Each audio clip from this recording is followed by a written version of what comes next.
Hi amazing people, welcome back to my YouTube channel. Your girl Pauline here. So today I have an amazing soul and I want her to introduce herself so that you can know her. Karibu sana. Thank you. So hi guys, my name is Vera Bernice and I'm very glad to be hosted by Pauline. So let's have fun together. Thank you. Yeah guys, Vera Bernice has a channel and her name Vera Bernice. Kindly go and check her out as today we catch up together and share some ideas. I hope you're going to enjoy this. Keep tuned guys. So guys, today we are going to have this chat. We're going to talk about a 0.5 and raising up step kids. 0.5 is kids who are not African and they are not white. They're in between. So they are called interracial. Interracial or mixed race. Yeah, mixed race something kids. like that. Yeah. So I'd love to know from her side how it feels to raise such kids, the challenges that she faces, and also, you know, whatever has disadvantage has advantages also. So I'd love to know how it feels. You tell me the advantages and the disadvantages also. Well, I think I want to begin with the advantage part. Yes. So it feels good. It feels amazing. Yeah, it feels good to have mixed race babies. Yeah. Like they're center of attention. Yeah. Especially when you are raising them in Africa. Yeah. In Kenya, that is. Yeah. So people tend to think maybe they are not your kids. Or maybe you are a nanny to those kids. Yeah. Okay, and also it's hard to convince people that those kids are yours. Yeah. Yeah. So for me, I just want to say that I feel it feels good. So that is the advantage part of it. It feels good, and then when you walk in the street with the kids and people tell you, oh, you have amazing kids, they're so beautiful, of course you will feel good. Yeah, you feel good. So let me touch on the disadvantage part of it. Mixed race kids, and maybe you are not well off. It becomes a challenge. Yeah.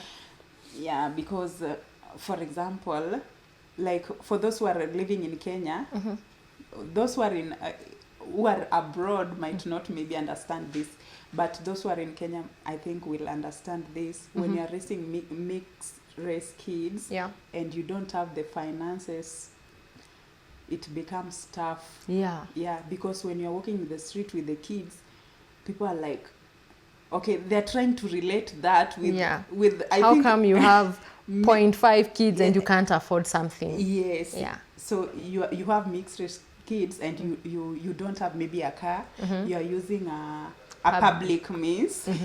Yeah, so that one is a challenge. And also maybe, let me say, the schooling part. So they expect those kids to go into maybe international schools. They don't expect them to go to this local school. Yes. And then there are some people, maybe they think when you have mixed race kids, they take the same diet. Yeah, with other kids. Yeah, with other kids, or the same diet as mine. Yeah, because for you just bringing up the Kenyan way. Yeah. Just like any other kid. Yes, but there's somebody saying that these kids are special in a way. Yeah. So maybe when you're out with them, okay, there are some people who want to treat them in a special way, you know. Yeah. They don't see them maybe like other kids. Like maybe when you are in a maybe, let me say, a supermarket, somebody will pull a trolley to bring it to you just because you have the kids. Yeah. So there's some the people give you the special or the high rank type of a parent. Yeah, so they might pull a trolley. They talk English with the kids. And the rest in Kenya, they speak Swahili and they also speak mother tongue, of course, and English. Which is Dholuo. Yes, Dholuo, yeah. Dholuo is good. You know, if you're speaking Dholuo, you're rich, you know. Yeah, and you're rich. The mother tongue, of course. For me, challenges that I face raising up my step kids. The first advantage is I feel good to be called a mom. Now that I don't have kids for my own, I feel good being called a mom. and it gives me the responsibility, you know. Now, like, I feel that I have a responsibility. Yeah, I'm a as a mother mom. of someone somewhere, and they're looking after me. So I have to be a role model to those kids, because I have to show them the right thing to do and the wrong thing they should not do.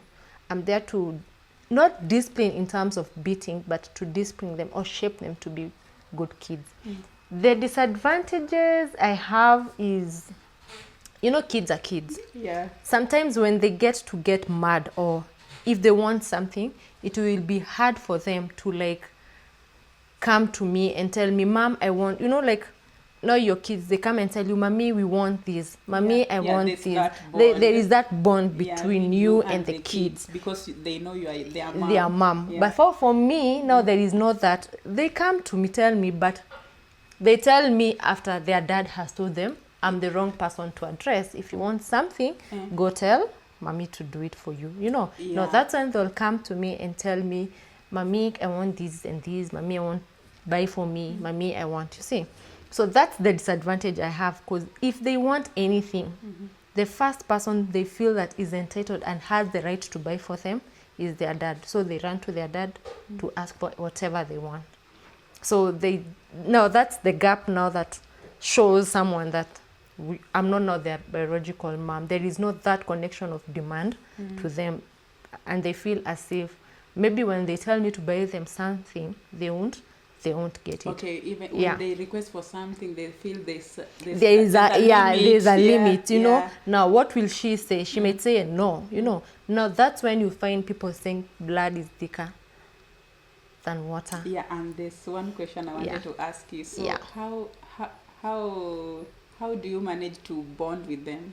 Okay, normally what I do is first, you try to buy the kids.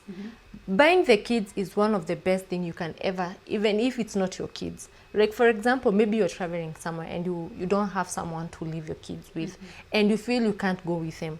You tend to bring to me. You see? So one thing I'll try to do is show these kids I'm nice, because I'll show them, I'll protect them. Yeah. You know, there's a way you'll take a kid somewhere. For them to accept to be left, it has to do with the person you're leaving them Trust. to. You see? They have to trust me. That's number one.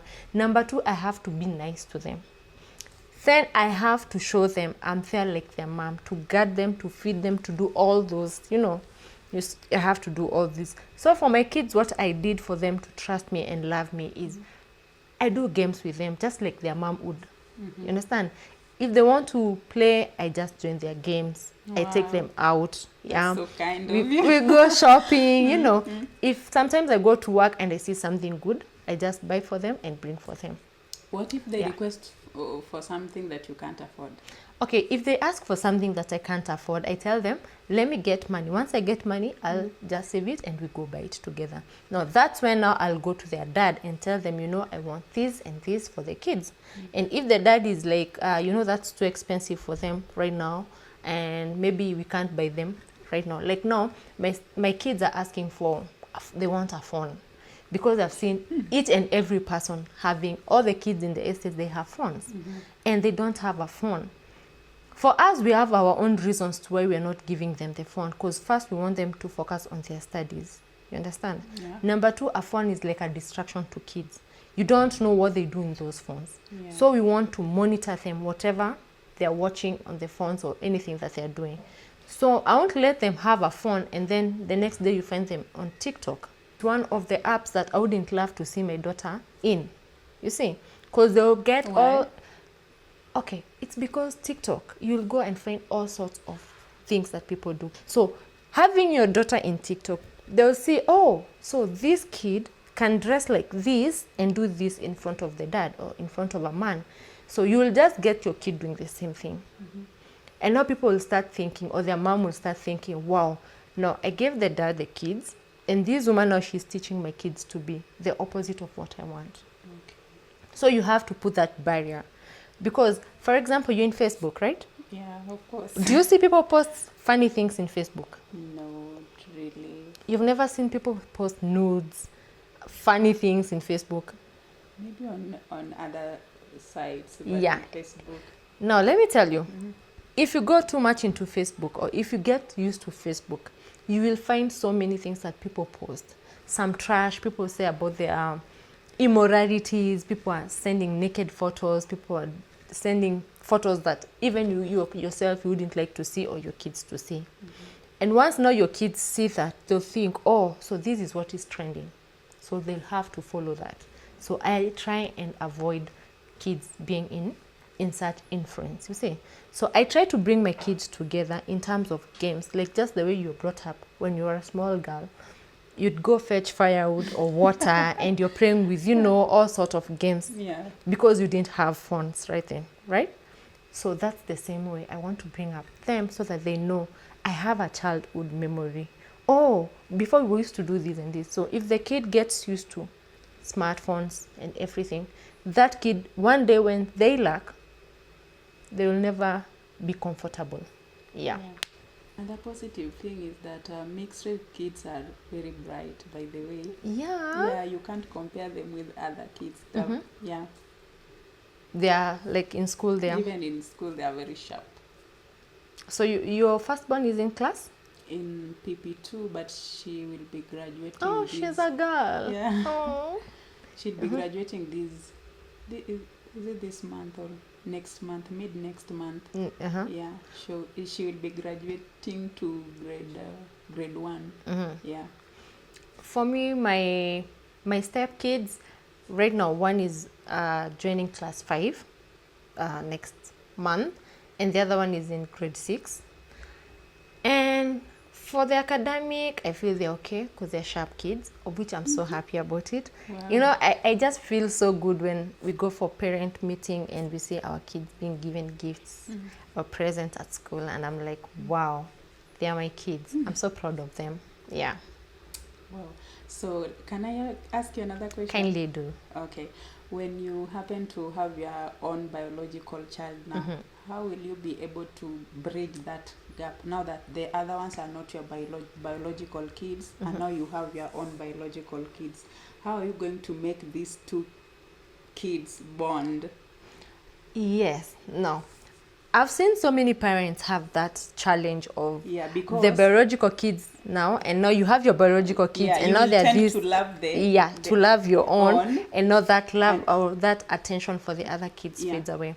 Okay, for me, I pray to God to give me wisdom, because one, I've been asking God to give me my own kids, and the fact that I've been having these kids and they have been taking me like their mom, I don't think I will now start pushing them away. It's a feeling that comes generally to women. Yeah. Women are so fond of that. Yeah. When they have stepkids and they have their own kids, they now tend to feel these other kids are a bother. Yeah. To a point where you see some women telling their husband, no, I'm tired of staying with your kids. They're bad. They're, all sorts of things.